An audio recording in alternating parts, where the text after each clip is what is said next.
Jungle.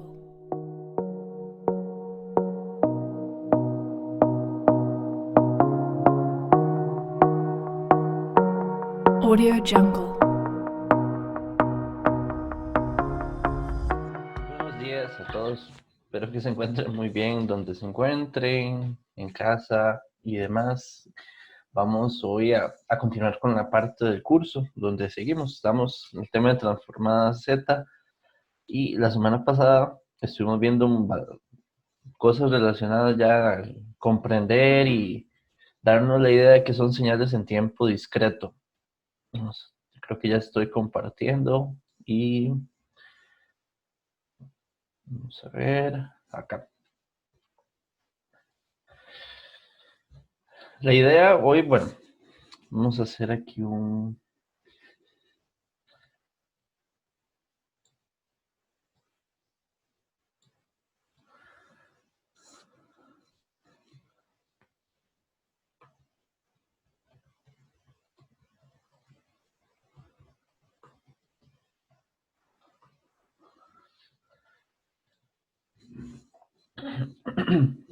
Entonces, nosotros, digamos, venimos, recuerden que, o sea, el contexto de esto es en el manejo de información, en el área de la ingeniería, tenemos, digamos, el manejo de señales. Las señales que estudiamos durante la mayor parte del curso fueron señales en tiempo continuo.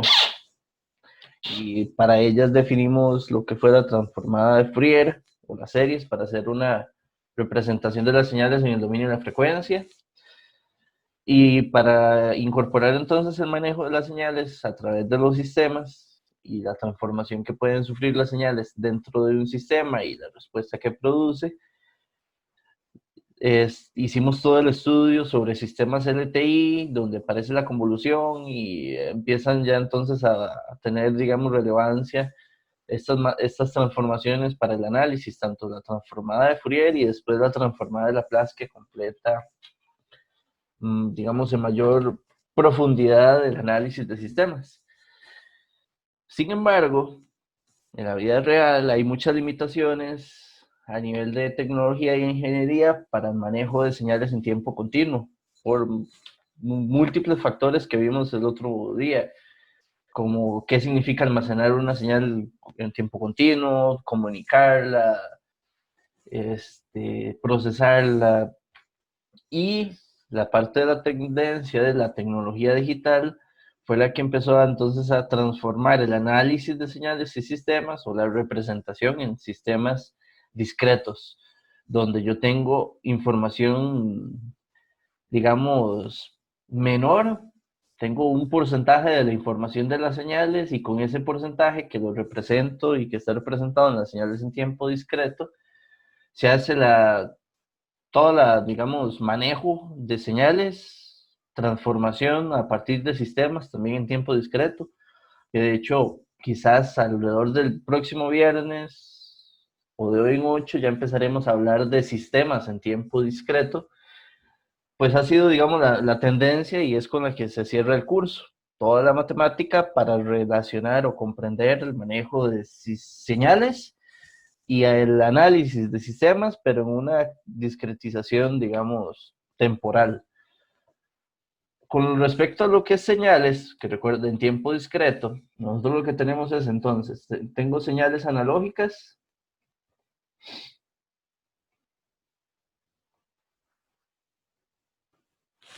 y estas señales analógicas pasan por un proceso que es un proceso que le denominamos muestreo de la señal, que ese muestreo de la señal no se puede hacer así sin ningún criterio, sino, digamos, hay que respetar dependiendo de las frecuencias que componen las señales, de su composición espectral, hay que, hay que rediseñar o diseñar, digamos, la técnica de muestreo, con qué frecuencia tomo yo esas muestras para generar las señales en tiempo, para generar las señales en tiempo discreto.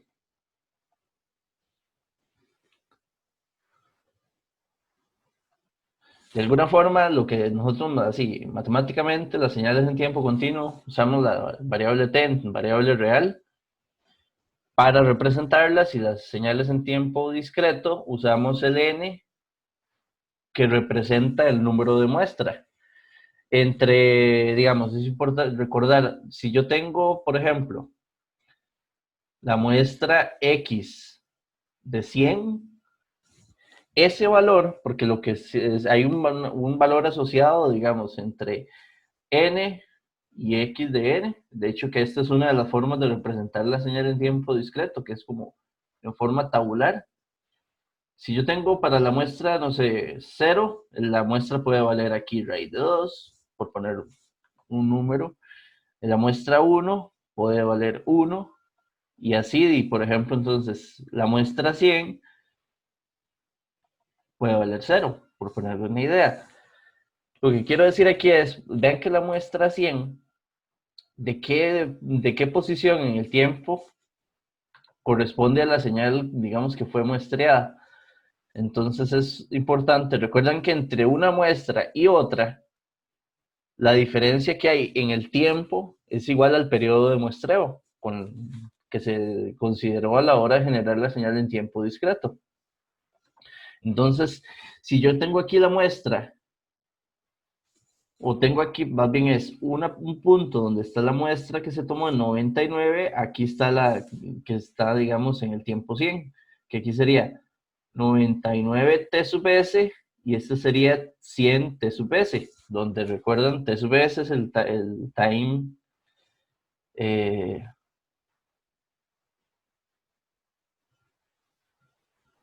el S es de sampling, pero digamos, bueno, dejándolo así, sería el periodo de muestreo.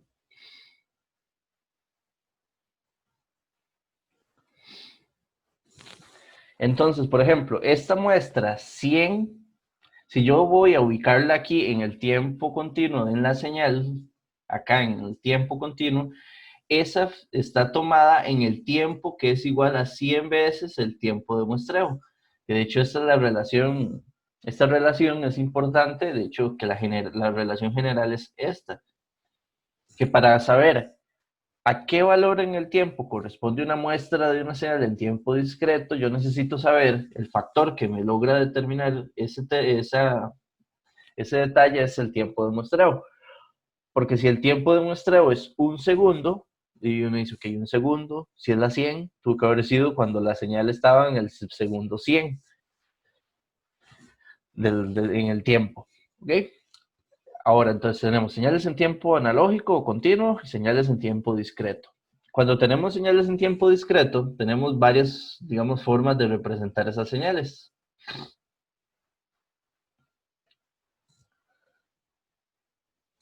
Dentro de esas formas, por ejemplo, una de las formas es la forma tabular, que la forma tabular es exactamente como esta que estaba usando aquí en la señal de esta X, que a veces se puede poner así en forma columna, o se podría poner, digamos, en alguna estructura como de dos, digamos, filas, con la idea de que con la interpretación al final es como si fuese un vector, donde ese vector tiene dos dimensiones. Entonces, en una de las dimensiones o filas, manejo los valores de muestra y en otro las muestras.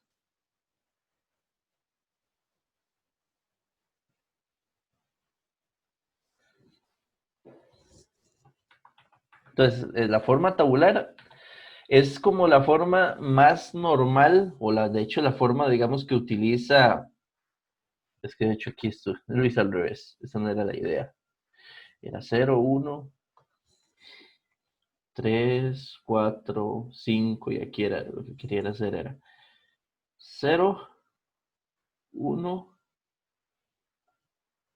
1, dejémoslo así. La forma tabular es como la que usa MATLAB, Octave o cualquiera de estos, digamos, software para representar señales en tiempo discreto. De hecho, para usarlo en Python, en C++ y demás, son arreglos de datos, vectores que en cada posición tengo almacenado, digamos, números de los valores de una muestra y demás.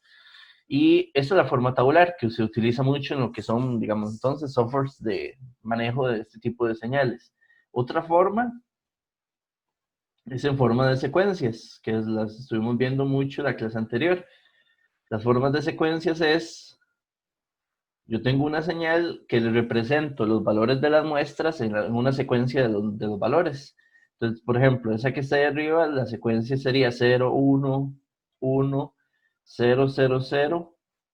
Y de hecho, si ya yo no tengo representado, significa que todas las demás son 0. De hecho, que esta representación podrías nada más poner las primeras 3 y no hace falta estos ceros de acá, pero tampoco está, digamos, incorrecto. Y vean que aquí la muestra 0 está en la posición, en la muestra 0 vale 0. Entonces, en secuencias hay que usar esta flecha. Como no tengo los números de las muestras, la flecha me lo ordena. Donde esté la flecha, ese es el valor de la muestra 0 de la señal. Y hacia la derecha, entonces avanzan las muestras. El 1 es la muestra 1, el siguiente 1 es la muestra 2 y así. Esta es la forma, digamos, en 3 de 2 para verlo en forma de secuencias. Quizás otra forma, que es muy utilizada para nosotros, es verlo en forma gráfica.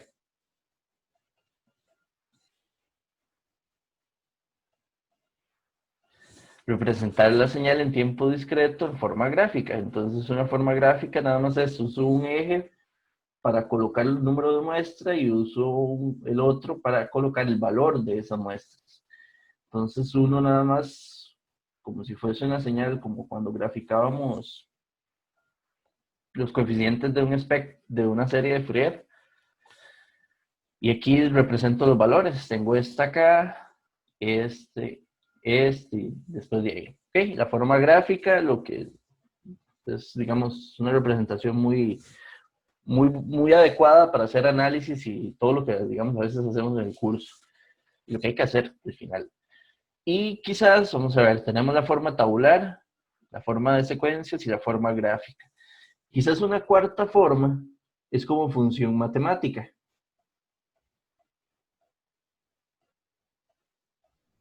O a partir del concepto de función matemática.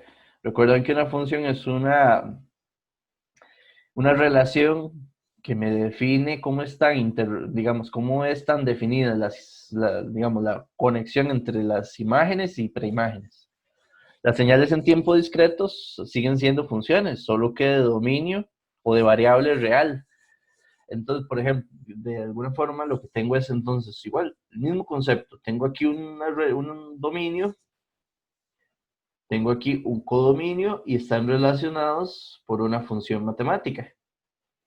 Esa función matemática, lo único es que el dominio n es entero y los valores acá de las muestras, digamos, los x de n, sí pueden tener cualquier valor real. Eso es, de hecho, una función en tiempo discreto, que es lo que tenemos acá. Por ejemplo, podemos tener funciones como las que vimos el otro día, que son como las elementales, que podemos tener funciones como un impulso de Dirac, un escalón,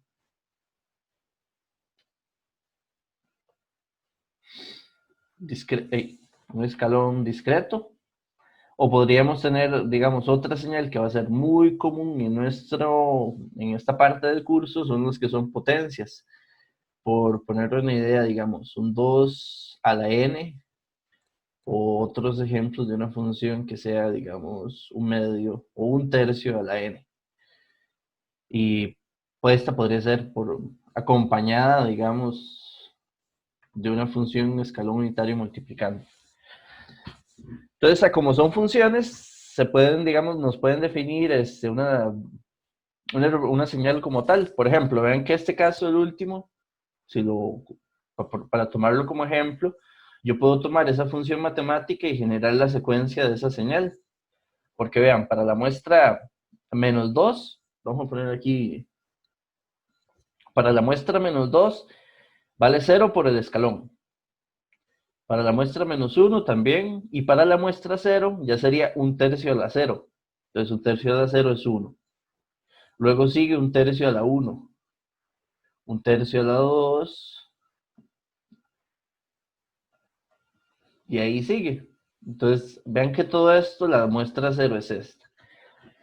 Entonces, una función matemática se puede usar para representar también la relación de una de las muestras y los números de muestras. Ahora, esto es lo que son señales en tiempo discreto, que están representando muestras o valores de una señal en tiempo continuo. Parte de lo que hemos, digamos, logrado definir en las últimas par de clases. Hoy lo que vamos a hacer es cómo representar, cómo manejar el hecho de o qué significa la transformada Z. Entonces, eso es lo que vamos a, digamos, a incorporar, digamos, en lo que sigue de acá.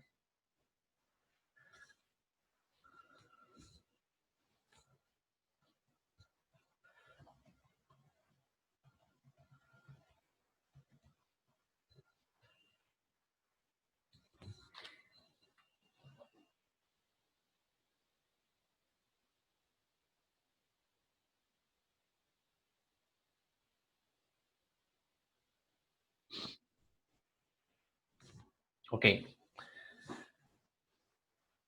Entonces, si ustedes estudiaron las clases, que tienen que también ir viendo, ojalá, que toda la intención siempre fue de que fuera antes de las clases que íbamos a tener. La transformada Z es de alguna forma digamos que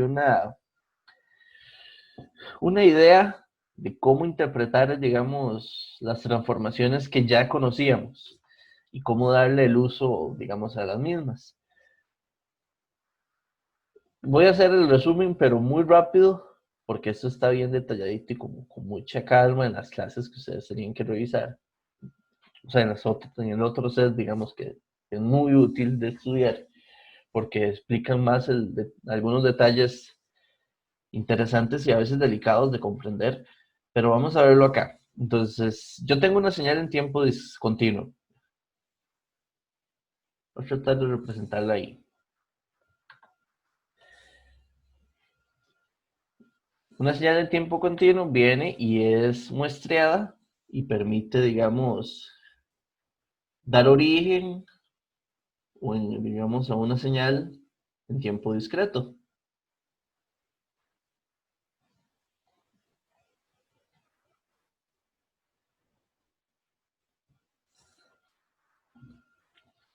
Esta, digamos, si lo ponemos en el detalle de una función,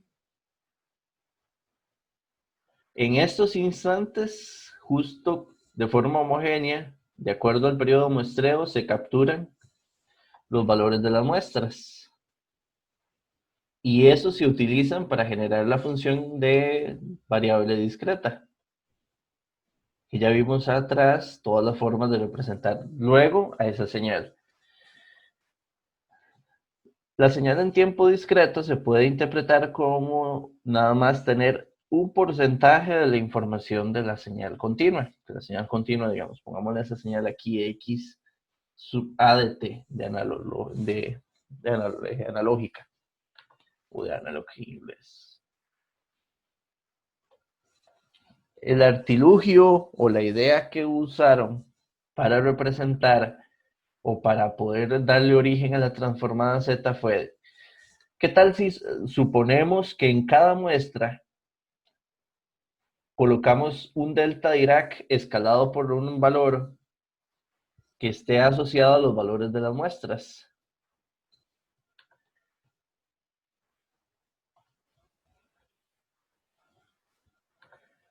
El detalle del delta Dirac normal en tiempo continuo es que el delta Dirac en tiempo continuo es una función que sí se puede transformar por transformada Z, valga la redundancia. Porque las muestras, si lo vemos, el gran detalle de esto es que la señal en tiempo discreto no es una señal que se pueda transformar por Laplace, porque no es de dominio continuo, no se puede, digamos, agregar y calcularle la integral de transformación de Laplace ni nada de eso. Por su naturaleza, a como está definida, no es incapaz uno de, digamos, de plantear esa transformación. Pues la idea fue, digamos, de alguna forma, definir así. Supongamos que en cada muestra le pongo un delta Dirac. El detalle del delta Dirac es que sí está definido en todo el dominio del tiempo, porque su definición lo que dice es que justo donde esté ubicado, donde su argumento genere que sea cero, ahí el delta Dirac vale infinito y en el resto del dominio vale cero. Pero eso que defina de que en el resto del dominio vale cero es suficiente para decir de que es una función en tiempo continuo. Y esa función yo sí la podría tratar de interpretar como una función que puedo transformar por Laplace. Entonces la idea fue, si usted toma esa función, x de n, que es la función en tiempo discreto, no más bien, perdón. Bueno, sí, de alguna forma, esta función se puede representar como una función, la función analógica, donde esa función está definida para los números de muestras en las posiciones como una sumatoria de deltas Dirac que estén ubicados en las muestras donde se tomó. Ve que con el n yo hago que el delta Dirac se desplace y se ponga donde iría una muestra y va a estar asociada, de hecho aquí yo creo que no me quedó suficiente espacio, escalado por un valor, que ese valor lo que va a hacer es como escalar el área del delta Dirac para, digamos, tener presente el valor de la muestra. Eso se coloca así. Esa sumatoria que está ahí, si la vemos, tiene variable real t, aunque tiene n, pero n, digamos, no es parte de la variable.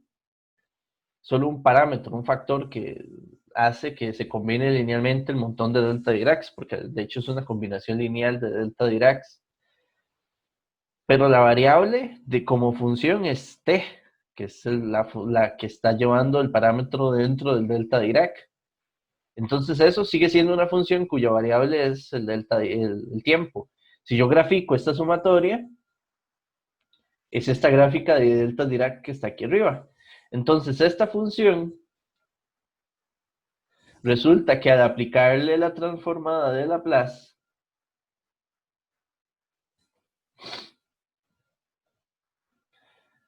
genera una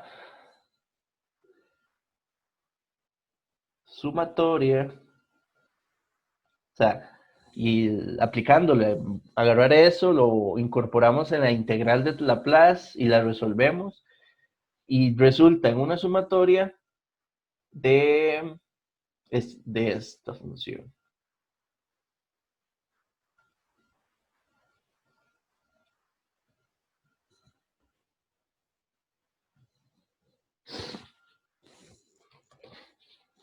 Para estar seguro. Ese exponencial que es, me falta el n. Así, si no me equivoco.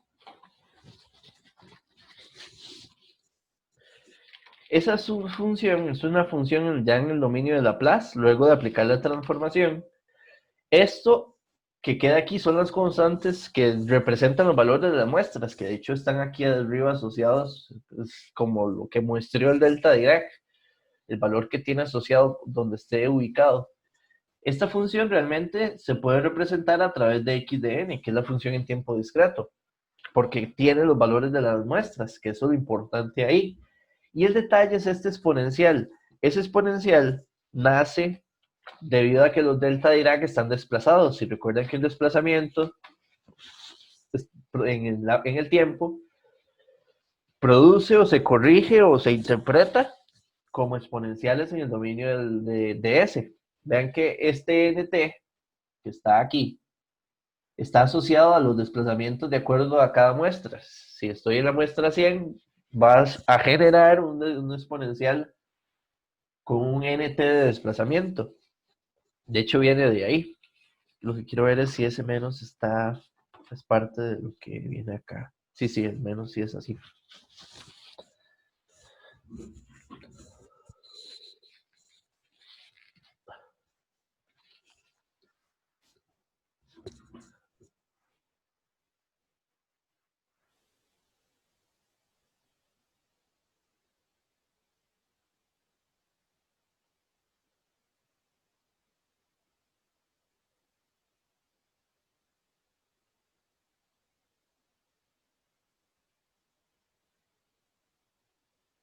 Ok, entonces, El detalle es que esa función es como un polinomio de alguna forma.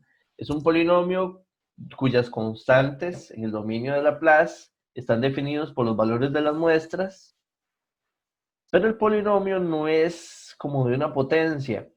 Digamos que es un exponencial, es una suma de exponenciales escalados. Ese resultado, o sea, matemáticamente ver que se puede, digamos, pensar en que el muestreo de la señal se puede ver desde Laplace como la sumatoria de un montón de exponenciales que están escalados por los valores de las muestras. Resulta que para, digamos, veámoslo de esta forma, un poco simplista. Resulta que para ver ese polinomio, para análisis, para hacer todo lo que nosotros hicimos en Laplace, con lo que era respuesta al impulso, función de transferencia, calcular la ecuación de convolución en Laplace y todo, digamos, en adelante, es una ecuación incómoda, para nada tan digamos, manejable, digamos, que sea maleable para poderla utilizar para análisis de sistemas. Entonces alguien dijo, ¿cómo hacemos para que esa función que está representando la transformada de Laplace en una señal muestreada la podamos, digamos, arreglar un poquito y nos sirva para, o sea, darle una representación más simple, útil para lo que queremos? La idea fue decir, ok, esto es variable compleja, está definida en el dominio de S. Si nosotros lográramos encontrar un mapeo suficiente que tomara esa función y la representara en otra de una forma diferente y que más manejable, tal vez sea funcional.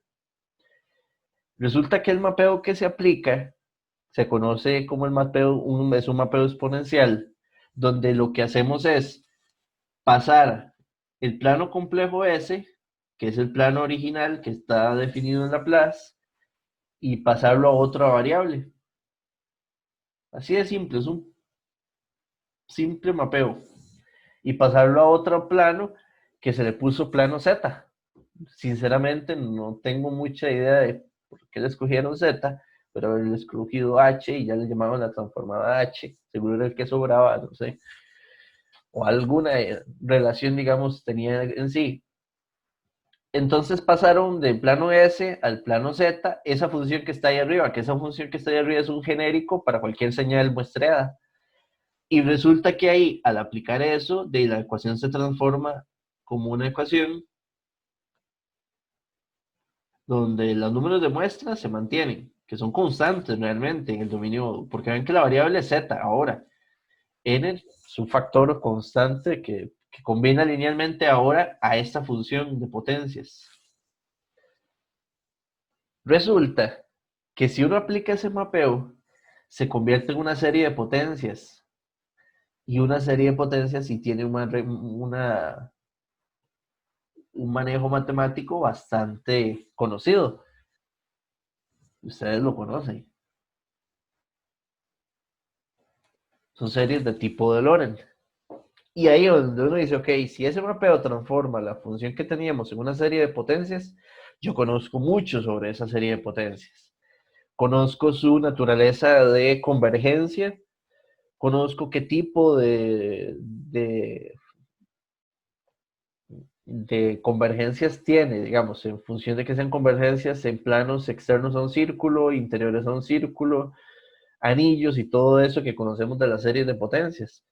Además, ¿qué más teníamos con series de potencias? Que son al ser funciones en variable compleja, en su dominio tienen definiciones de polos y ceros, que sabemos qué significan para funciones en variable compleja. Y esos polos y ceros van a empezar a definir las fronteras de convergencia de las funciones en variable z. Que estas funciones lo que van a venir es darnos la representación de estas en un dominio distinto, en variable compleja, que va a ser útil para análisis de sistemas. Entonces tomamos las señales, las representamos ahí, en ese dominio de variable z, tomamos a los sistemas que van a estar representados por sus respuestas al impulso y sus funciones de transferencia, las representamos en ese dominio de z, y ahí vamos a poder hacer análisis de salidas, entradas y demás para los sistemas LTI. Va a ser un patrón muy similar al que tomamos en Laplace. Lo que vamos a hacer de aquí hasta el cierre, digamos, de esta unidad. Ahora, pensemos un poquito sobre esa transformada Z, que eso es, digamos así, rapidísimo. ¿De dónde nace? Y al final, digamos, como tal, ¿qué es? Entonces, en la transformada Z vamos a tener dos tipos.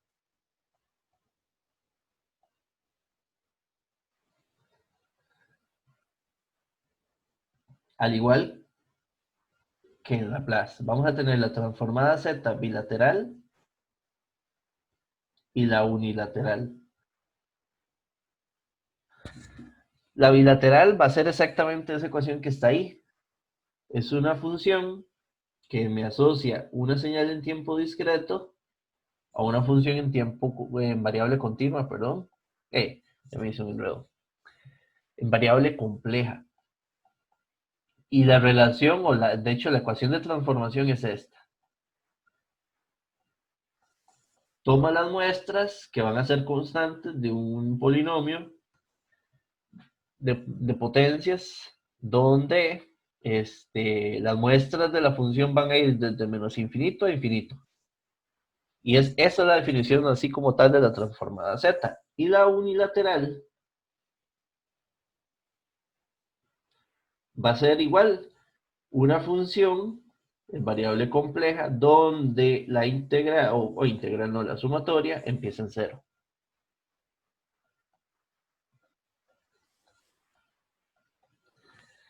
Esas son las dos ecuaciones de trabajo de aquí, de ingeniería, diríamos, para lo que vamos a ver.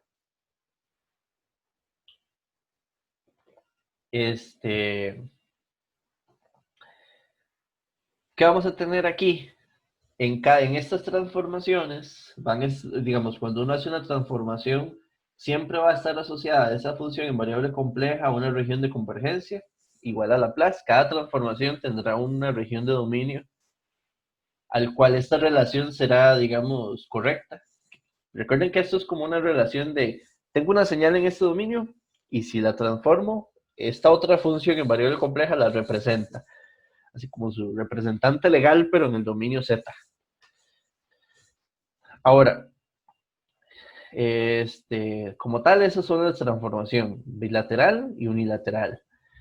Lo que quiero ahora hacer es, vamos a centrarnos con la bilateral. Vamos a hacer entonces una comparación.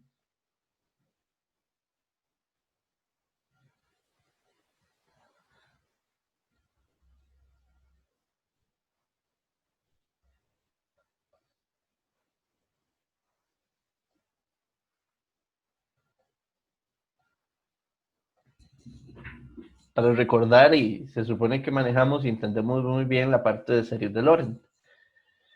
La transformada Z se define entonces así como la sumatoria que teníamos ahí.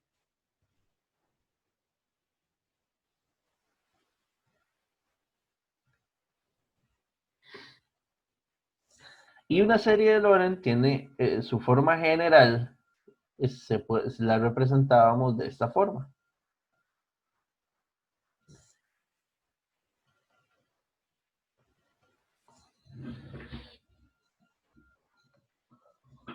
Detalles particulares. La serie de Lorentz, Z sub 0 representaba, es un número complejo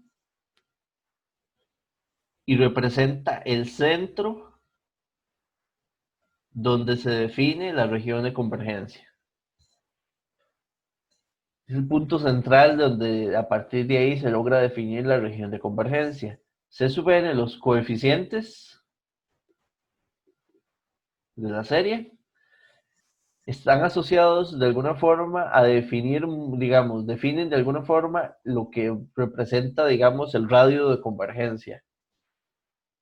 Recuerdan la relación de Allenberg y todo que define, digamos, para la componente. Y además, que la convergencia de esa serie hay que interpretarla descomponiéndola a partir de una serie que sea la serie de potencias negativa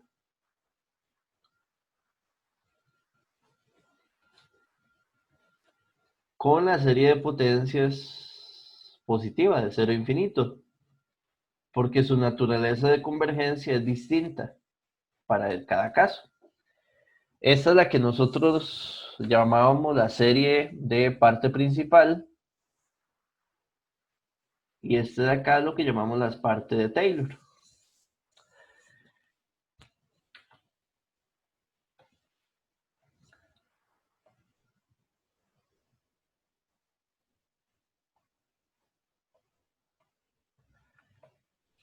Entonces,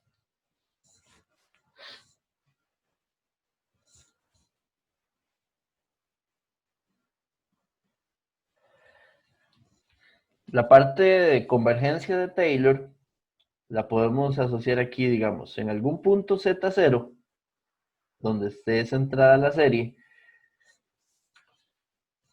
Creo que era más fácil.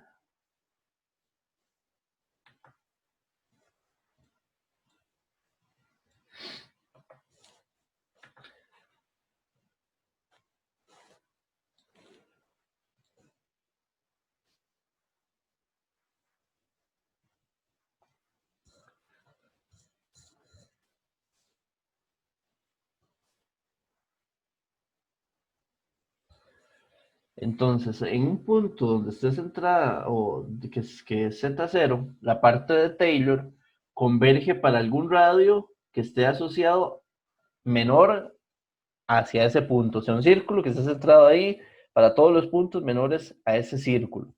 Y la parte principal converge de forma contraria. ¿Cómo era la idea de por qué era así? ¿Cómo lo recordábamos? Vean que esto es una sumatoria. Y en sumatorias, que eso desde álgebra, digamos, hay dos posibilidades.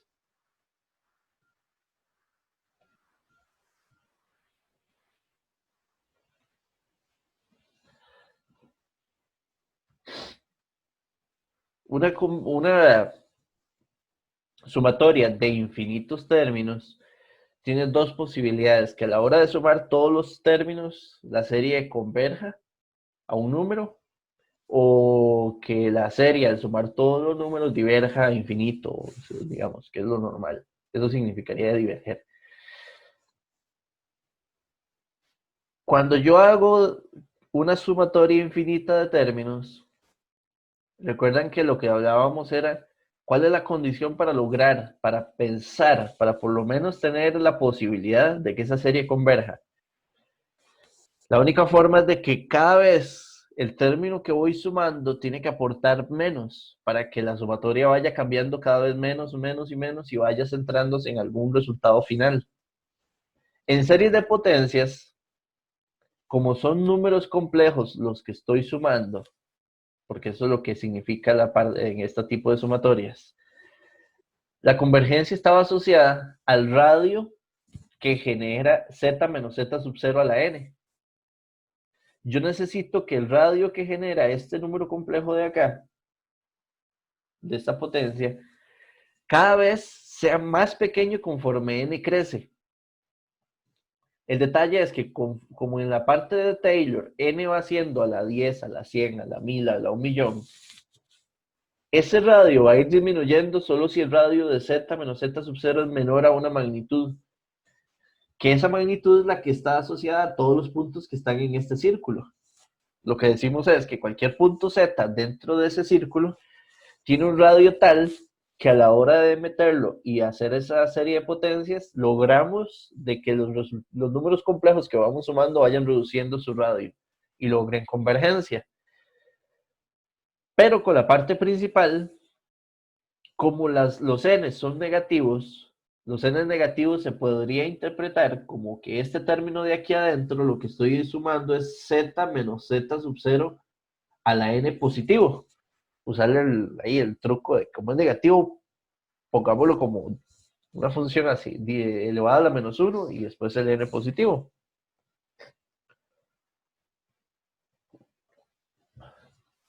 Si tenemos eso, la condición es diferente, porque para que eso empiece a ser convergente, necesitaríamos que 1 entre el radio de z menos z sub 0 elevado a potencias positivas tienda a ser pequeño, pero eso solo va a ser si z menos z sub 0 tiene un radio muy grande.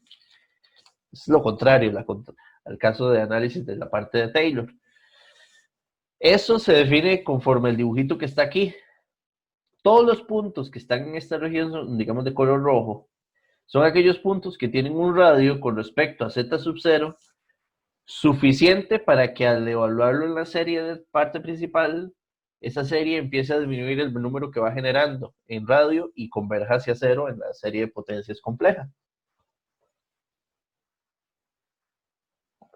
Eso es lo que significa, digamos, cómo funcionaba, al menos de forma rápida, o la convergencia de las series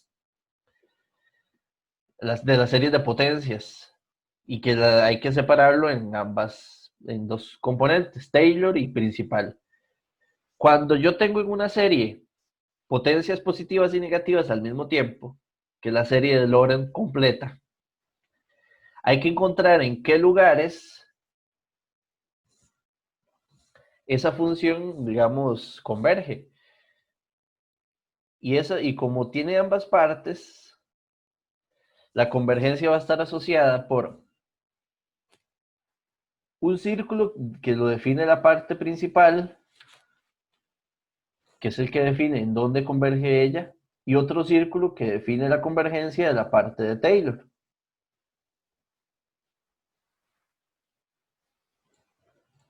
Entonces ambos están centrados en el mismo lugar, porque z sub 0 es el mismo valor en ambas partes. Pero la parte de Taylor converge, o sea, aquí la idea es si converge de este círculo hacia adentro, y si la parte principal converge de este círculo hacia afuera, en esta región del plano, ambas componentes están convergiendo al mismo tiempo, que es como un anillo. Por eso le llamamos regiones de convergencia anular.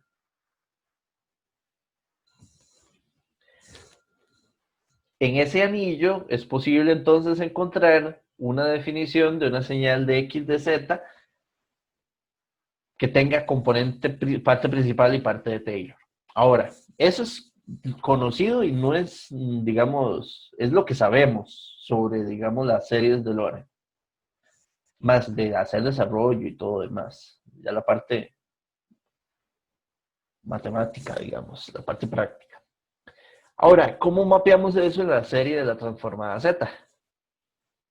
Vean que el detalle de particular, Z sub 0 es 0.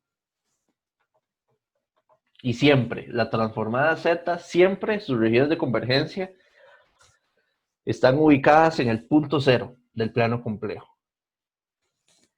Otro detalle es que los coeficientes de la serie son exactamente los valores de las muestras. Es parte, su definición implica de que los coeficientes de la serie toman el papel de tienen asociados los valores directamente de las muestras de la señal.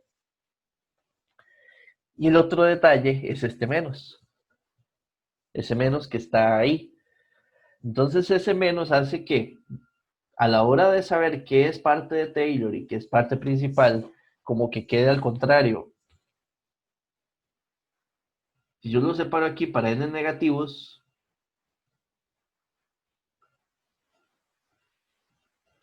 y lo separo aquí para n positivos,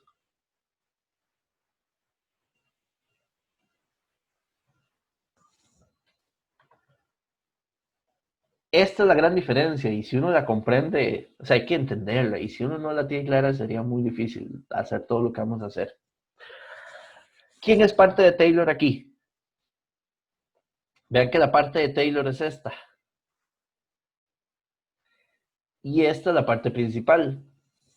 ¿Por qué? Porque la definición de la parte de Taylor es aquella que tiene las potencias positivas de la serie. Z a la 1, Z a la 2, Z a la 3. Bueno, de hecho aquí el Z a la 0, digamos por definición correcta, el Z a la 0 debería estar aquí. Pero igual Z0 es una constante.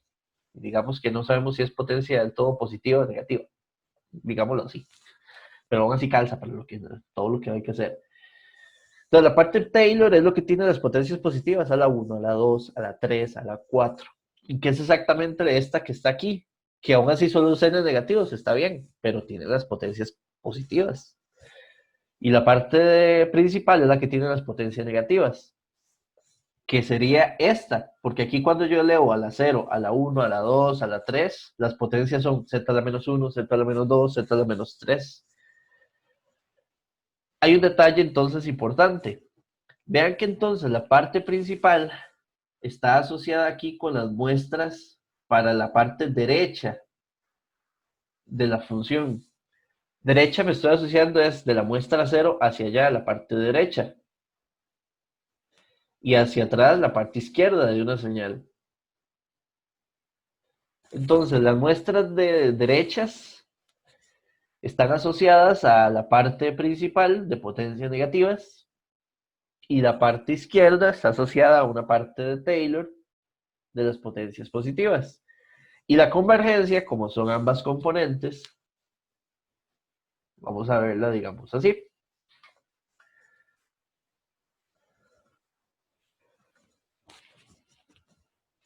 Bueno, no, voy a ver si puedo hacer 3 gráficos más pequeñitos.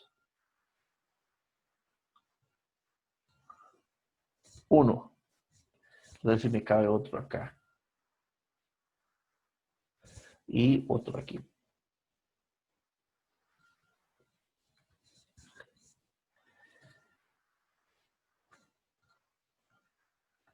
Ahora bien, aquí esto es el fundamental para lo que vamos a empezar a hacer. Espero que entendamos qué significa una señal derecha o una izquierda, por ponerles un ejemplo. ¿Qué sería de todas estas acá, por ejemplo, en tiempo discreto, una señal derecha?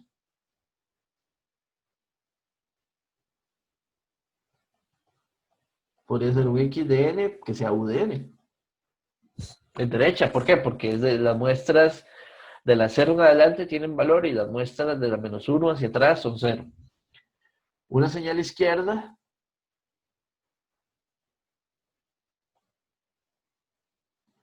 podría ser, no sé, un tercio a la n por u de menos n, por poner un ejemplo.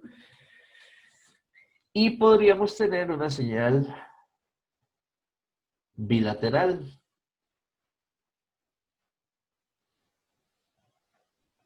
Un tercio a la n nada más. Esto es muy similar a cuando en tiempo continuo, cuando veíamos Laplace, también teníamos de esta clasificación.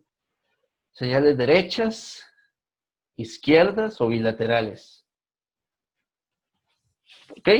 Entonces, si la señal es derecha, vean que una señal derecha no tiene parte de Taylor. Eso es lo que quiero llegar. Una señal derecha no tendría parte de Taylor, o digamos, la parte de Taylor sería 0 porque las muestras de la parte de izquierdas valen 0. Entonces, una señal derecha va a tener una parte principal y las partes principales ¿cómo convergen? En esta serie de potencias.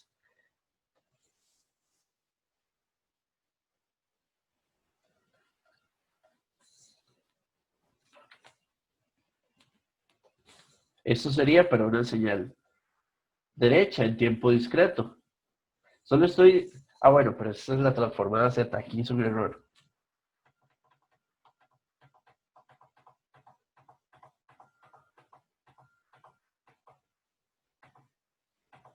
El error es que la transformada Z siempre está centrado aquí.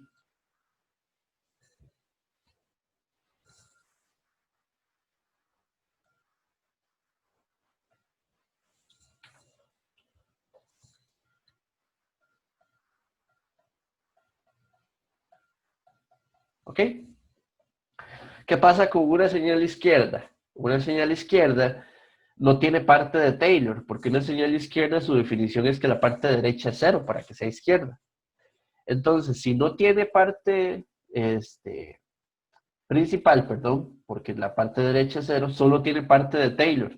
Y al tener solo parte de Taylor, su convergencia va a estar asociada entonces algún círculo de algún radio hacia adentro.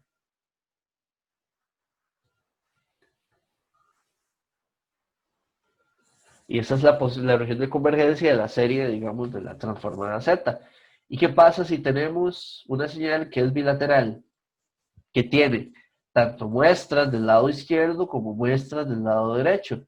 Entonces eso lo que va a producir es que como las series de Lorentz, tengamos dos componentes de la transformada y que la convergencia se dé hacia allá, la parte de Taylor, no, perdón, la parte principal, que es la parte de la señal derecha, y hacia adentro la parte de la señal izquierda, y que la convergencia sea este anillo.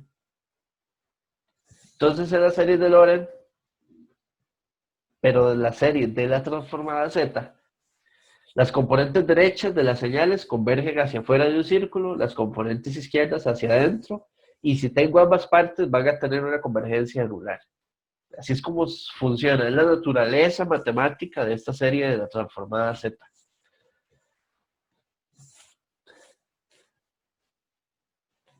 Un segundito para traer algo.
Ok, entonces esa es la idea, digamos, de las series. Vamos a hacer un par de ejemplos clásicos para luego yo, digamos, ver algunas otras cosas.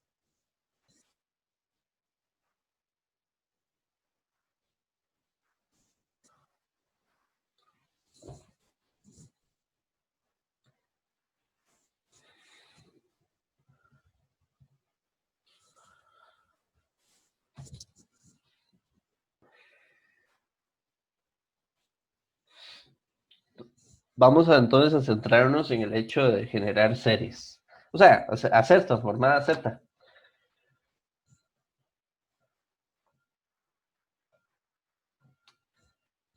Si yo tengo, vamos a ver, voy a poner aquí un ejemplo.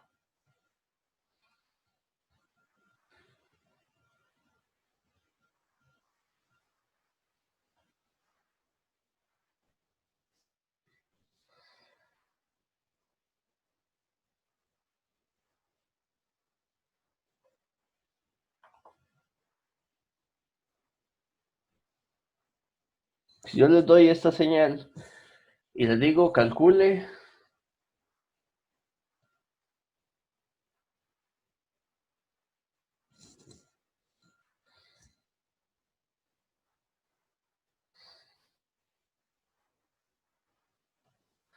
la transformada Z de esa función.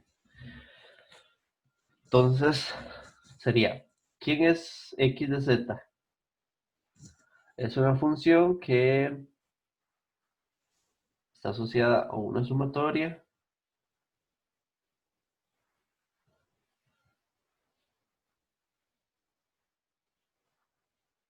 Esa es x de z, donde en este caso x de n son la secuencia que está ahí arriba. Entonces, x de z sería, como todas las muestras que no están representadas en esta secuencia son 0, vean que la muestra 0 tiene un valor de -1. Entonces, la muestra anterior es la muestra -1 que vale 2. Entonces, poniéndolo en la serie, desarrollándola, tendríamos 2 por z a la menos, va a ponerlo menos 2 para que se entienda. ¿Por qué? De ahí, de la sumatoria. Ah, no, perdón, es menos 1. La muestra anterior es la muestra menos 1. Menos 1, porque eso es lo que vale la siguiente muestra, por z a la 0. Más 0 por z a la 1. Más 3 por z a la 2. Menos 2 z a la 1.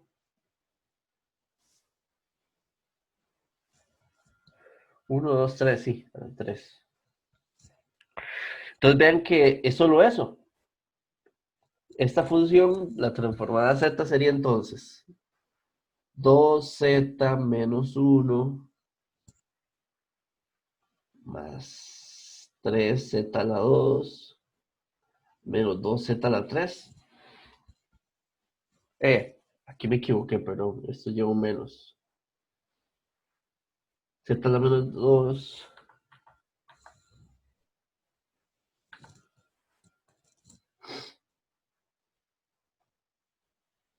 y z a la menos 3. Esa es la transformada z. Ahora, este ejemplo tiene un detalle que hay que comprender. Esa transformada z, ¿dónde tiene los polos y los ceros esa función? ¿Para qué? Para verlo en la región de convergencia. Vean que esto es 2z menos 1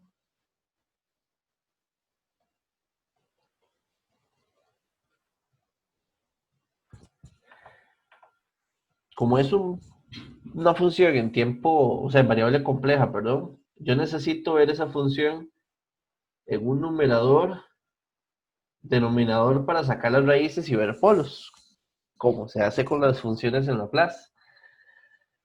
Para poder sacar eso, vean que aquí esta función habría que arreglarla un poco. Quizás habría que agarrar la función y multiplicarla arriba y abajo por z a la 3.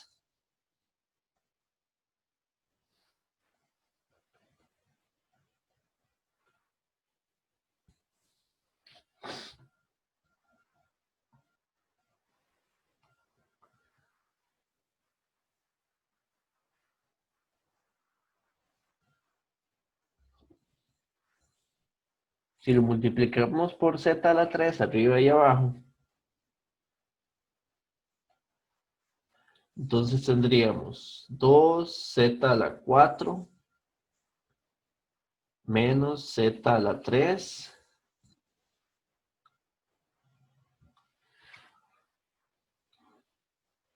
más 3z menos 2.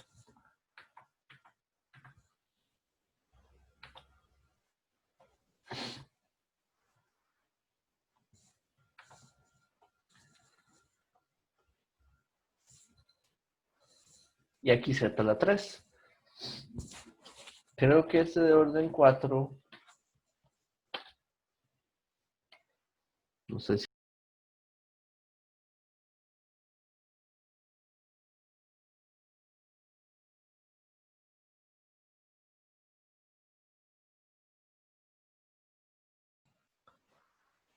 creo que el internet se me bajó. Yo creo que ya me escuchan. Ya volví. Voy a compartir de nuevo.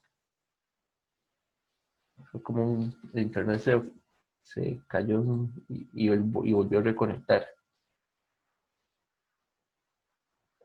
Entonces, vean que ahí sería la función. Esta función tiene,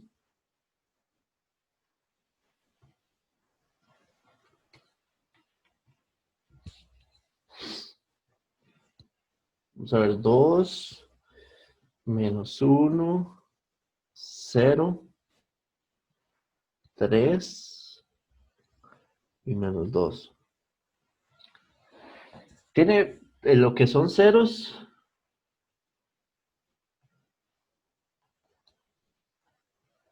tiene 4. Uno es en punto 6417, ahí tiene más decimales. Pero. Otro está en menos 1,1813.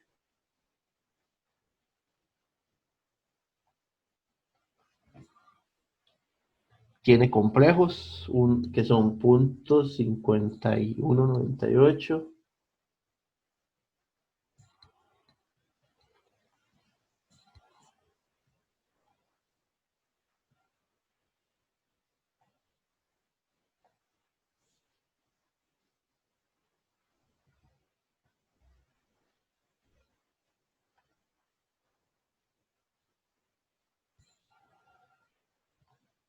Y esos son los 4 ceros que tiene.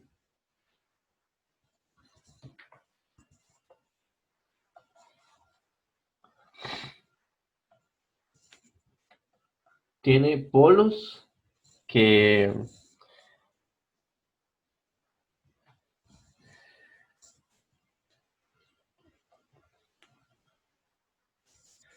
entonces esta función tiene de orden 4 arriba y orden 3. Entonces tiene un polo en el origen de orden 3 y el otro, recuerdan que funciones en variable compleja, porque esto es general, que sea, tiene un nombre, era que sean meromorfas, pero lo que significa es que sean polinomio, o sea, que sean como un n de z entre d de z. Si yo tengo polinomiales, no hay ningún otro término que no sea un polinomio de potencias. Esas funciones van a tener siempre la misma cantidad de polos y ceros, que lo habíamos visto, eso se ve desde variable z cuando lo vimos genérico al inicio, o en la variable de Laplace, y aquí también. Entonces, ¿dónde va a estar el otro polo? Si usted evalúa, por ejemplo, recuerden que eso siempre era que está en el infinito o en el origen. Entonces, aquí abajo es un polo si la función en ese punto se evalúa y la imagen da infinito. Y en este polinomio que está ahí, si lo evaluamos en infinito, da infinito, porque tendríamos como un infinito a la 4 arriba, porque es un polinomio de orden 4, y abajo un infinito a la 3. Esa tendencia equivale a que resulta en infinito, porque recuerdan que no todo infinito entre infinito es, o sea, puede ser varias cosas. Pero en este caso, como el de arriba llega a ser orden a la 4 y el de abajo orden a la 3, sí me da un polo. Entonces de orden 1. Hay dos polos, entonces.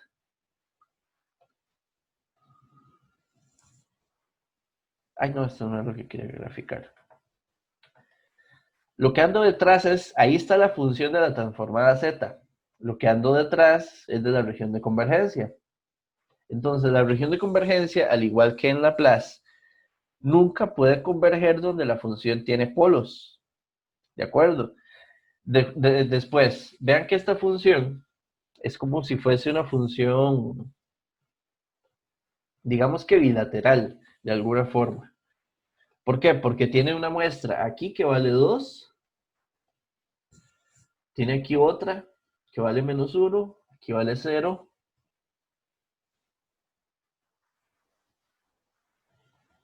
3 y menos 2.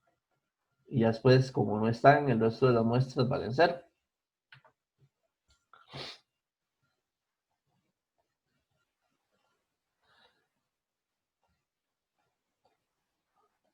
Ese es x de n. Es una función que tiene muestras al lado derecho y al lado izquierdo. De alguna forma es bilateral. Pero tiene una característica además. Aunque es bilateral, digamos, podríamos decir, aunque x de n es bilateral, hay otra característica que es importante asociar, de que es una función finita. Eso lo hemos visto también en señales en tiempo continuo. Finita, lo que significa es que usted puede decir que en un rango de muestras, vean que de hecho ese rango es de la muestra esta, menos 2 y de la otra muestra, que aquí que vale 2, hacia allá, hacia la derecha, y hacia aquí, hacia la izquierda, el resto de las muestras son 0. Eso es la definición de una señal finita. Por ejemplo, un escalón unitario no es finito porque sigue siendo 1, 1, 1 hasta infinito.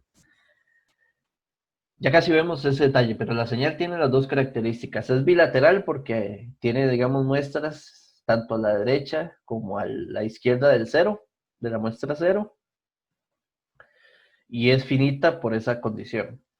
Luego, esta función tiene un polo acá y otro en el infinito. Y la pregunta aquí es la región de convergencia. Recuerdan que es como si fuera bilateral. Entonces debería ser como un anillo porque tiene parte de Taylor y parte principal, de alguna forma. Entonces, lo único detalle es que aquí el anillo se forma quitando el punto y ese sería que converge de ese punto hacia afuera, donde ese punto es como el círculo de afuera, perdón, el círculo de, digamos, lo que andamos detrás es de que tenemos una región de convergencia, algo así, por ser bilateral. Este primer radio es solo el punto del plano complejo, porque ahí es donde está el polo. Y el otro radio, que es el de la región de afuera, es infinito. Entonces, de alguna forma, si lo representamos aquí, la región de convergencia es todo el plano.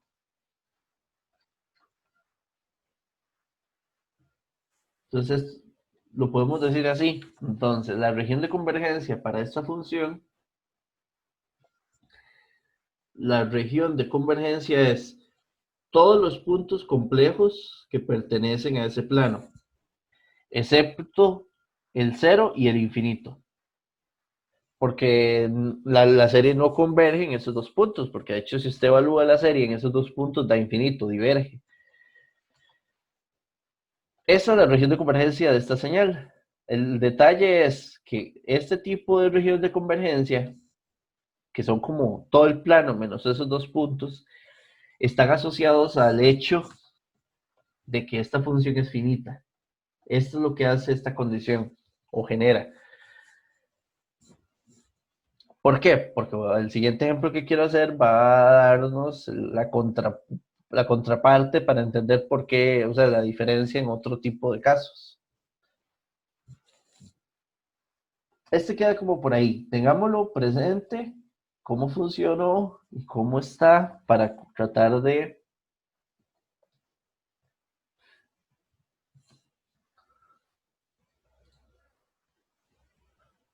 llamarle este ejemplo 1 y este ejemplo 2, para tratar de entender la idea. Entonces, en este otro, yo lo que quiero es entonces un caso distinto.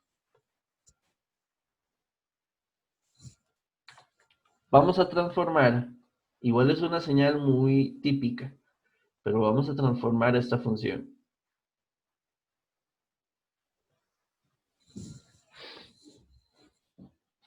Una función de exponencial discreta.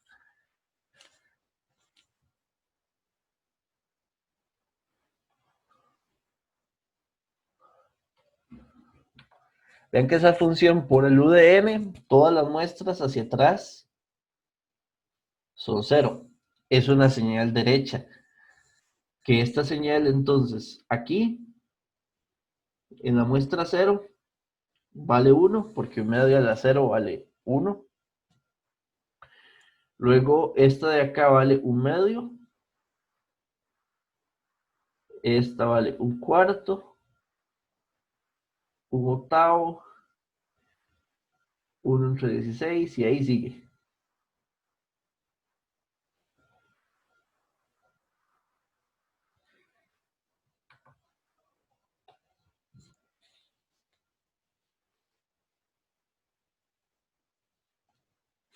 Esta es la función, digamos, es una función. ¿En qué difiere de la anterior? ¿Qué características tiene?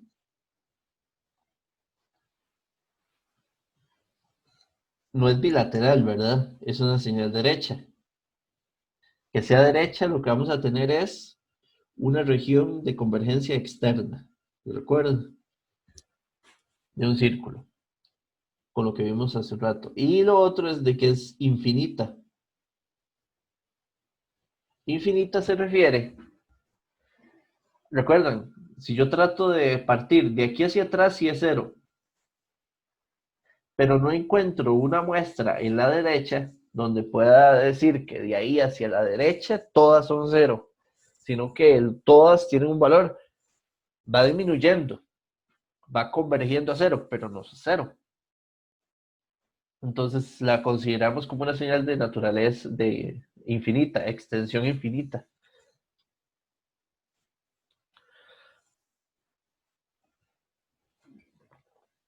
Ahora lo que vamos a hacer es, esta es la señal.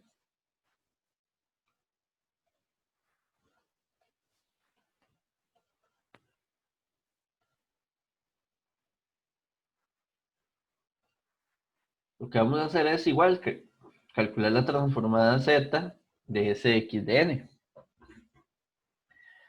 Entonces esto tendríamos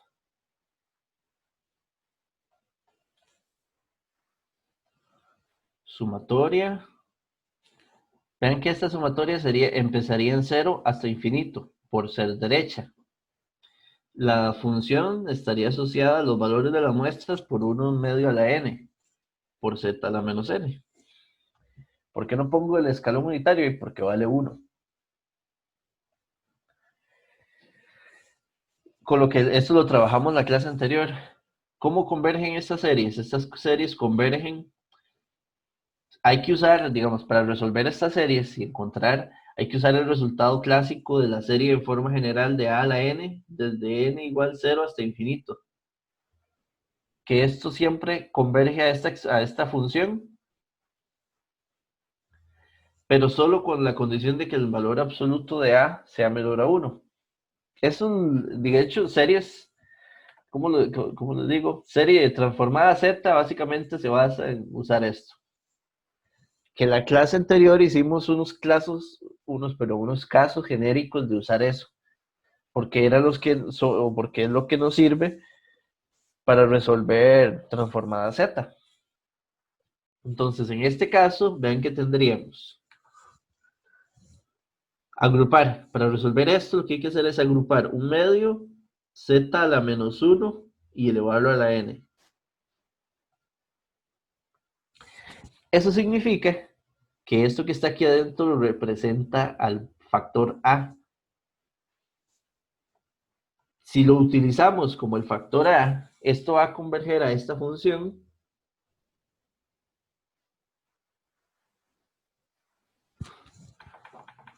un poquillo feo.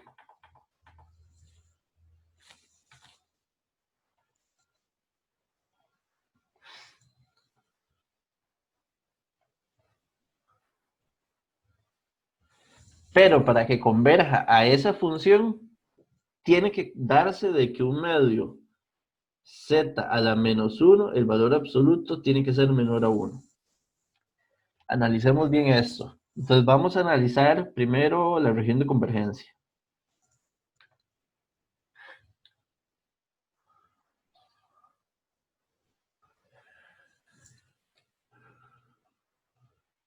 Entonces la región de convergencia diría, o a la cual está asociada la condición que encontramos, es que tenemos esto. Esto es igual a un medio, propiedades del valor absoluto, y espejo de acá la relación. ¿Qué significa esto? En el plano complejo, todos los puntos de un círculo mayor a un medio de radio. Ahora, x de z, la que estamos encontrando es esta función.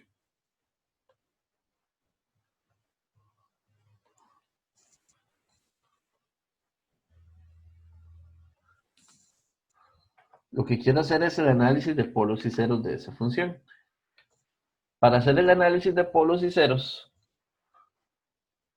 hay que pasarlo a potencias que, digamos, positivas. De hecho, es algo que siempre va a ser parte de lo que hay que hacer en Z. Si lo multiplico arriba y abajo por Z, en este caso, tendríamos z arriba y z menos un medio. Entonces vean que ahí está genial. ¿Dónde está el cero? Solo hay uno y está en el origen. Y el polo, solo hay uno y está en un medio. Entonces, para terminar, x de z es la función de las transformadas con función 1 menos un medio, z a la menos 1, con región de convergencia, esta de acá. Esa es la respuesta, de hecho. Pero quiero dejar representada la región de convergencia, porque hay algo interesante.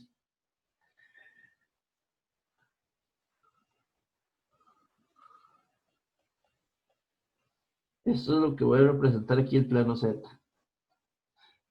En este plano acabamos de encontrar para la función que tiene un 0 aquí y un polo en un medio.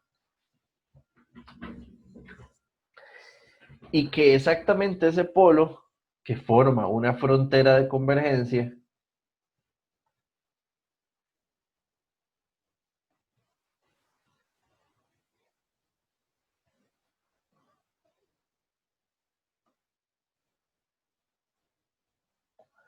más o menos ahí. La región de convergencia dice que es a partir de exactamente esa frontera que es un medio hacia afuera.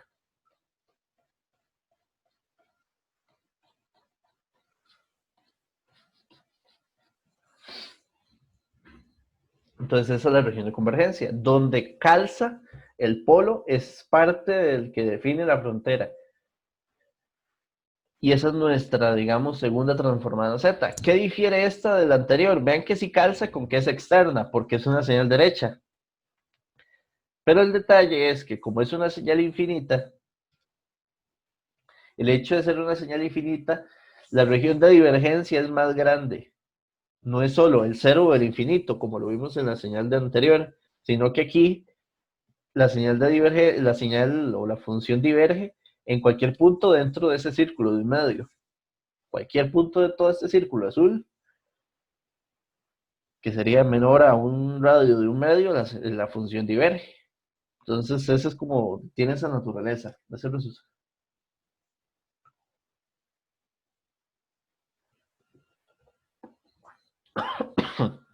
Perdón.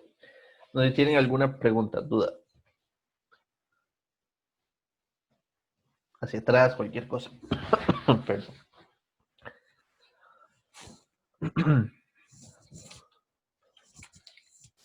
Y aquí hay ejemplos y de un montón de, digamos, de cosas que se pueden ir ya trabajando a nivel de la transformada.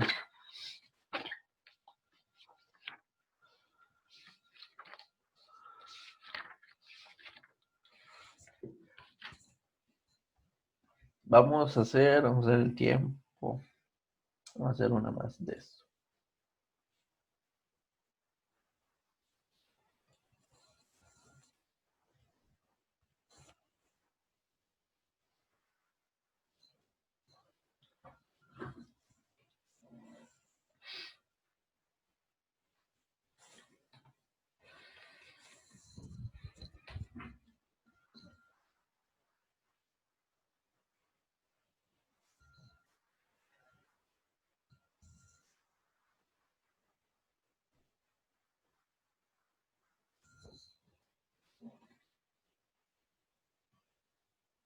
Vamos a transformar esta.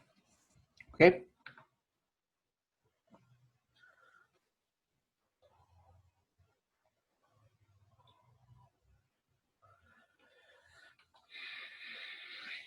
Ven que esta muestra, como la función y el escalón está invertido, significa que para, por ejemplo, la muestra 1, 2, 3, 4, todas estas, y de ahí hacia adelante, todas, vale 0. Y más bien de la 0 hacia atrás es donde el escalón vale 1. Como el escalón vale 1, entonces aquí tendríamos 4 a la 0 sería 1. Ahí.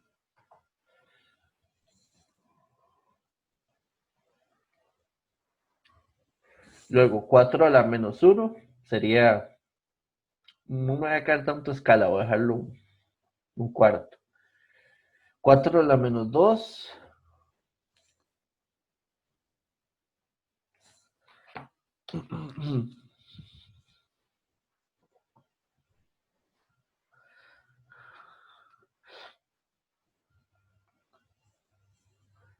Luego, bueno, sí, esto sería menos uno, menos 2, menos 3. 4 a la menos 3 sería 1 es entre 64. Y ya a la 4 ya iríamos con 2, 56. Y ahí sigue. Entonces es una función de este tipo. Del- Dentro de lo que vimos, como toda la parte derecha es cero, entonces es una señal izquierda.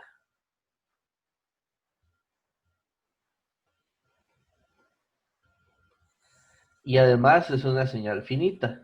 Perdón, infinita. Al ser izquierda, esto va a estar asociado a una región de convergencia interna. Y al ser una de señal infinita, la región de divergencia va a ser, digamos, como la anterior. Va a tener una región, no un punto, sino una región donde diverge.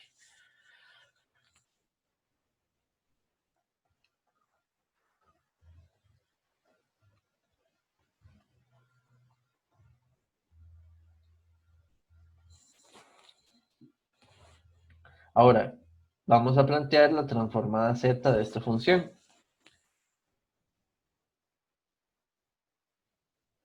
Como es izquierda, vean que aquí más bien la serie va desde menos infinito hasta cero.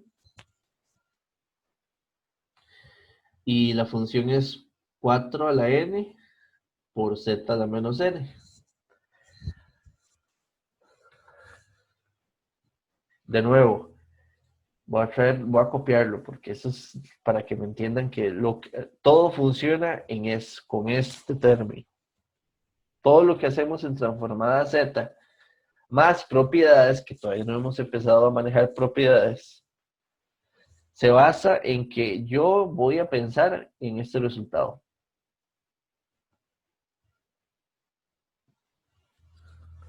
¿Cómo aplico o cómo logro resolver la serie analizando o tratando de buscar este resultado? Entonces, ahora, aquí para poder lograr eso, primero son potencias negativas.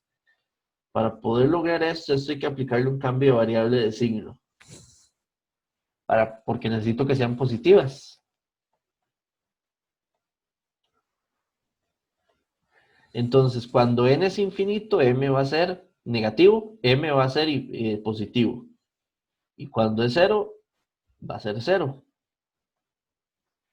Ahora, 4 a la m, no, a la n, perdón, entonces sería 4 a la menos m. Y z a la menos n sería z a la m. Ahí estoy aplicando el cambio de variable. Ahora sí, voy a agrupar.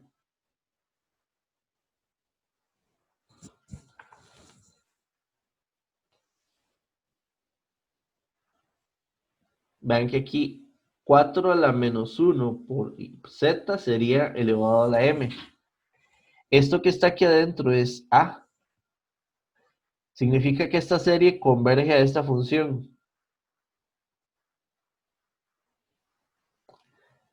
Pero está condicionada a que 4 a la menos 1 por z tiene que ser menor a 1, el valor absoluto. Que esto es igual a decir que la magnitud de z tiene que ser un cuarto, diría, y el cuarto allá.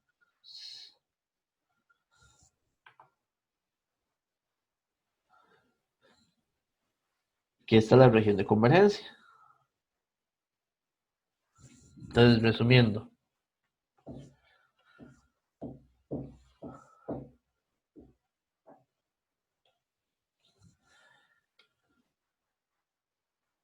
x de n igual a 4 a la n por 1 de menos n tiene transformada z igual a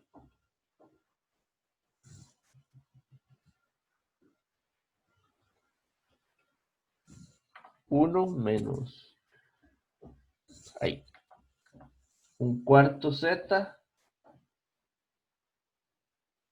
con región de convergencia, todos los números complejos con magnitud menor a 4. Vean que tiene sentido porque es interna. Hagamos el análisis de polos y ceros.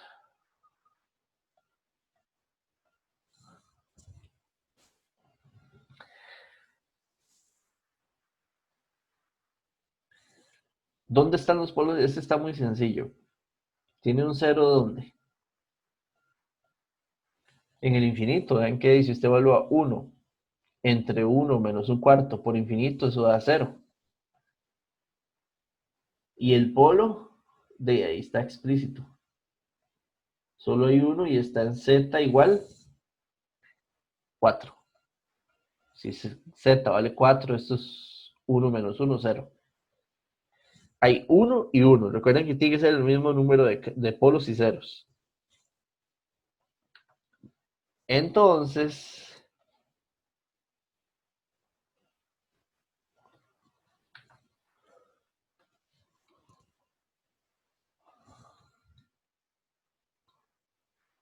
hay un polo aquí, en 4.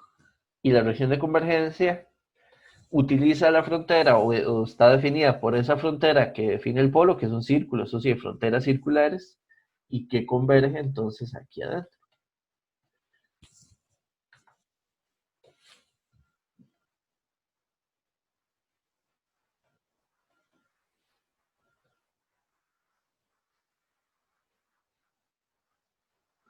Entonces es una señal izquierda, trabaja a partir de una función de convergencia en z interior a un círculo.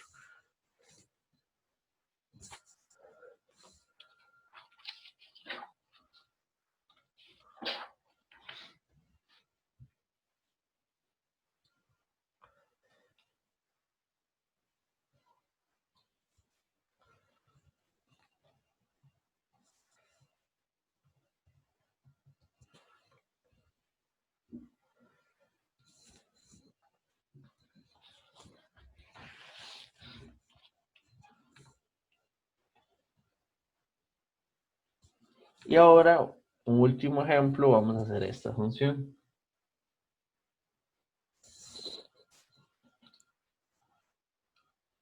Vamos a combinar este asunto, dámoslo así, como un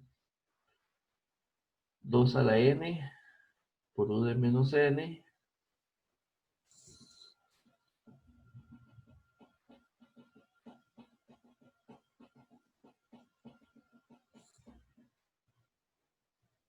Voy a intercambiarlos.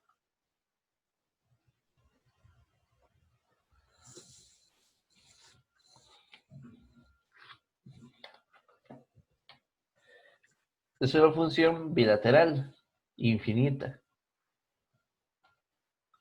porque es una función que tiene muestras en ambos lados y es infinita. Entonces, esa está definida por como la definí ahí.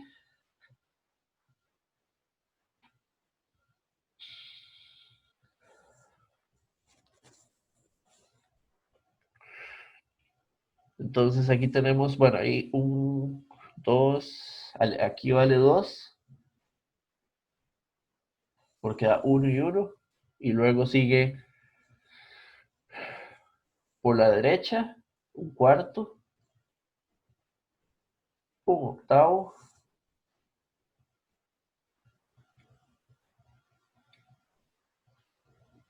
no, es un 16,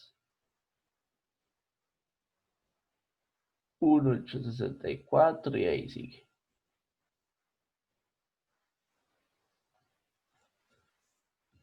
Y por la izquierda sería 2 a la menos 1, medio, un cuarto, un octavo, 1 entre 16,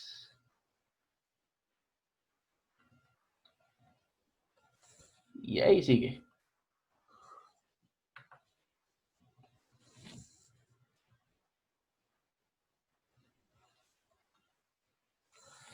Entonces, al menos esta señal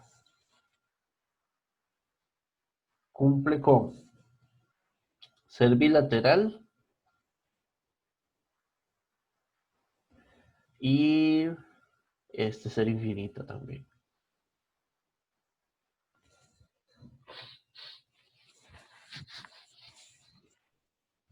Lo que queremos es entonces calcular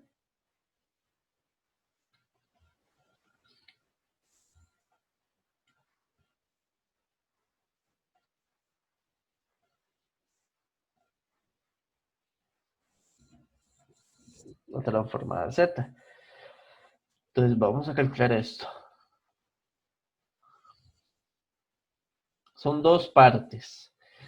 Vamos a separarlas exactamente como lo de hace un rato. Una parte es desde menos infinito hasta cero, porque esa parte la función es 2 a la n.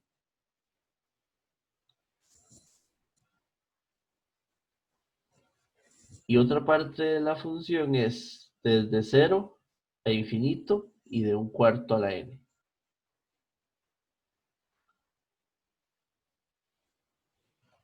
Aquí es usar exactamente lo que hicimos en los dos ejemplos anteriores, pero combinado linealmente por la suma, en un solo ejercicio, en una sola señal. Entonces, lo que hicimos en la parte izquierda fue hacer un cambio de variable. El cambio de variable me permite que las potencias sean positivas, que esto sea entonces un medio a la n por el negativo que cambia el cambio de variable, para que la redundancia. Y aquí z a la n. Y esta si es, pues está bien, es positiva, entonces aquí tendremos igual, no hay que aplicar nada.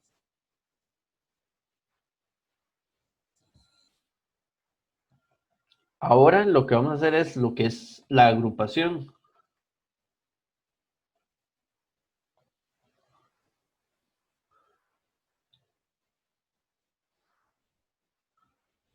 La agrupación es un medio por z a la n.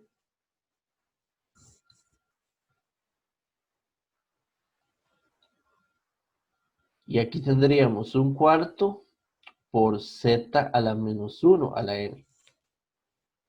Aplicando el término de convergencia, esta función converge a 1 entre 1 menos un medio z y esta otra 1 entre 1 menos un cuarto z a la menos 1, donde las convergencias de estas son para cuando un medio z magnitud es menor a 1 y este de aquí converge para cuando un cuarto z a la menos 1 es menor a 1.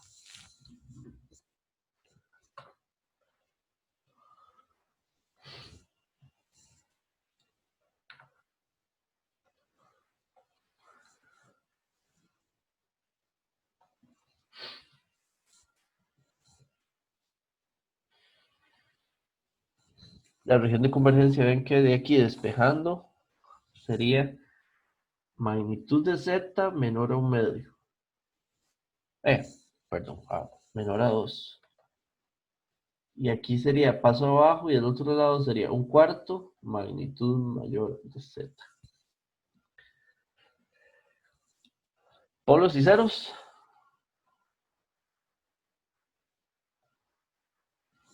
Hay que agarrar a la función x de z y hay que expresarla como numerador, denominador.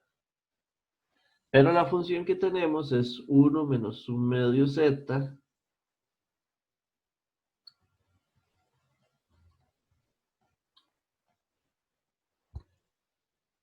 Entonces hay que hacer como un denominador.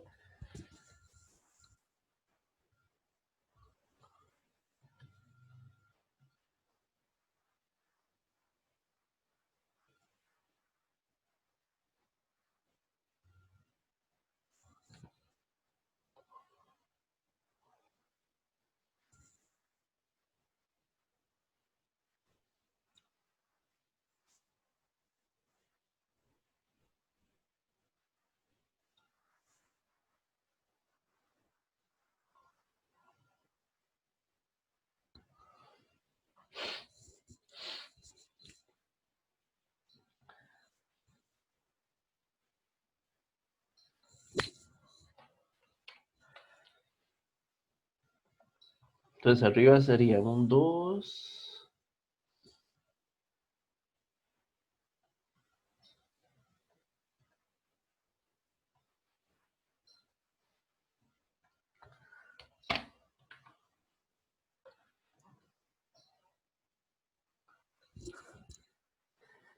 Y aquí abajo, bueno, aquí hay de todo, pero bueno, es 1 por 1, 1.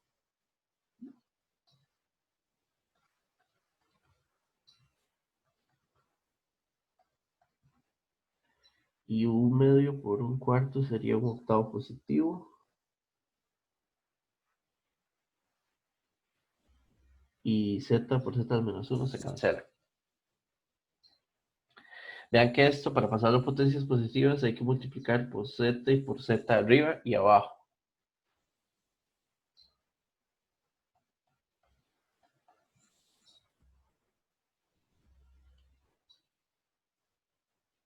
Entonces, arriba vamos a tener menos un medio de z al cuadrado, este término, más 2 veces z, este de acá, menos un cuarto, entre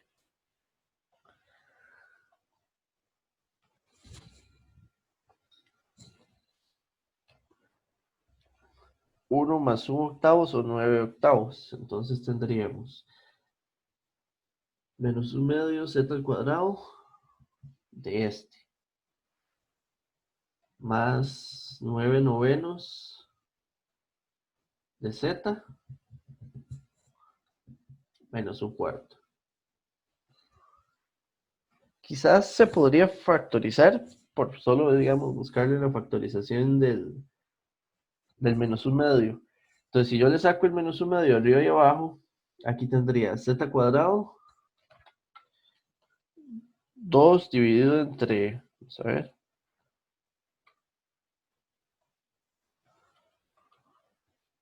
sería menos 4z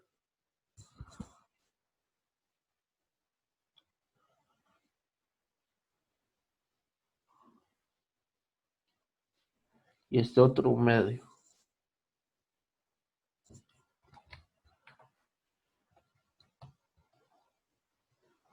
Y aquí abajo tendríamos z cuadrado, porque se cancela, igual entonces solo queda z cuadrado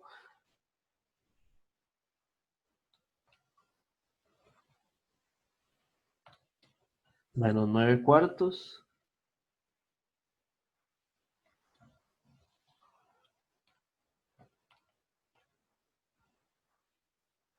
y este un medio. Entonces, polos y ceros, las raíces de esos polinomios.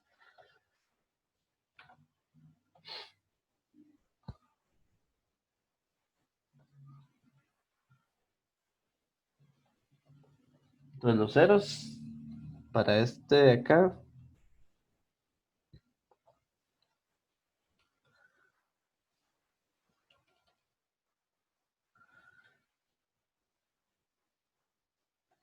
hay dos. Uno que está en 387, 08 y el otro en 0,1292.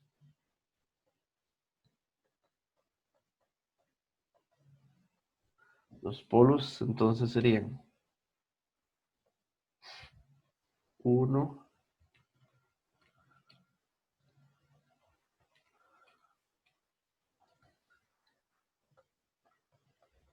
en 2 y en un cuarto.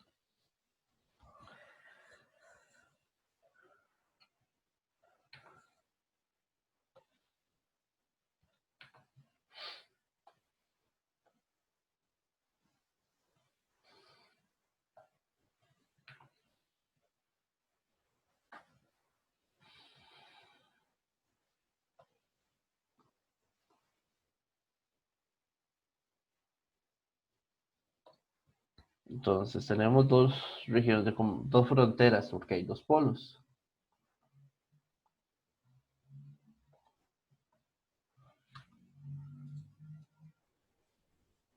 Entonces vamos a decir que aquí está 2 y que aquí está un cuarto. Y que bueno, los polos son esos. Si esos son los polos, hay un cero por aquí y hay un cero como por aquí. Que son el 3.80, no, el 3 puntos más afuera. Como por aquí. Pero son los polos los que definen las fronteras de convergencia. Entonces, una de las regiones de convergencia es para todos los puntos de z menores a un radio de 2. Y la otra frontera, la otra condición dice que son todos los puntos mayores a un cuarto. Pero como se están sumando, yo necesito la región de convergencia equivalente o donde las dos componentes convergen. Y de ahí donde entonces eso solo está definido para la región que se forma por ese anillo.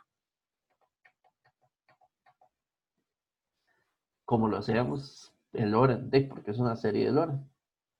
Entonces, en este caso, la región de convergencia es esa que está ahí, que es un anillo por ser la función bilateral.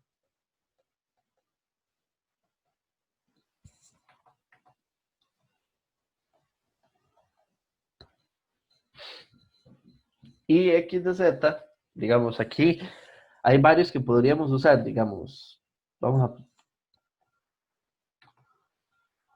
podríamos a x de z verla así como x de z, esta que acabamos de encontrar aquí al final, z cuadrado menos 4z más un medio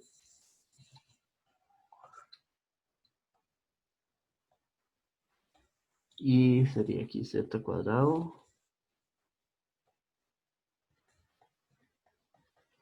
Pero también puede ser en potencias negativas, que sería multiplicar arriba y abajo por z a la menos 2.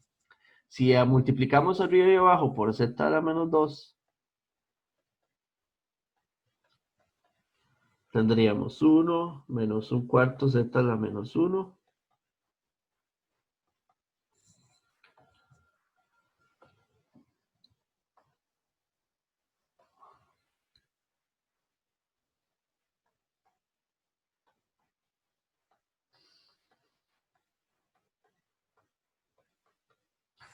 En este tipo de ejercicios, que es transformar señales, ambas expresiones son correctas y son idénticas. Solo que cuando veamos sistemas, el usarla de arriba o usarla de abajo tiene ciertas implicaciones con las funciones de transferencia y demás. Hay que tener ese cuidado, luego lo vamos a ver. Pero aquí ambas expresiones son equivalentes y correctas. Y su dominio de convergencia es, de hecho, la región de convergencia la podríamos decir así. Sería círculo de un cuarto mayor, centrado en el origen, y radio 2, el externo.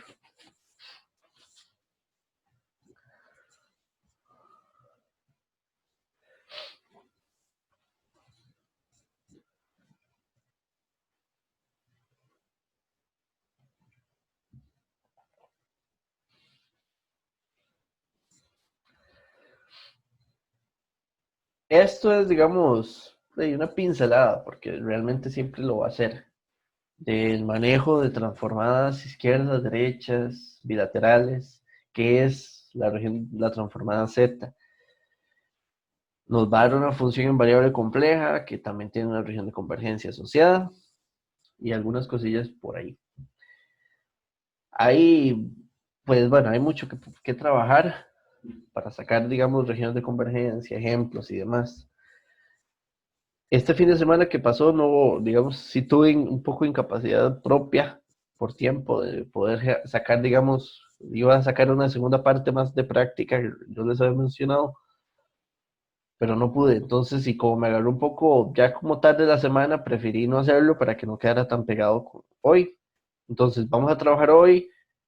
El viernes seguimos con la siguiente clase y que seguir lo que sigue. Y sí, para el fin de semana el plan, creo que con tiempo y todo, sí lo voy a tener para poderles adelantar ejercicios de práctica y ir avanzando también, pensando que la próxima semana ya es la última para poder dar tiempo para el tiempo ya queda poco, pero para avanzar. Entonces, digamos, por el viernes vamos a seguir con Z. Creo que ese es el plan y voy a profundizar más con un poco extra para el fin de semana. Y después para ver si podemos lograr completar lo que hay que ver para la próxima semana. Entonces, no sé si tienen alguna pregunta y si no, entonces digamos quedamos acá por tiempo para no hacer el que sigue, que sí está un poquillo más largo y ya, ya quedamos, digamos, por aquí para hoy. Entonces, no sé si tienen algo que consultar, no me pregunten, si no, que la pasen muy bien y que puedan, digamos, aprovechar al máximo el tiempo de sus días para todo. Hasta Audio luego. Jungle.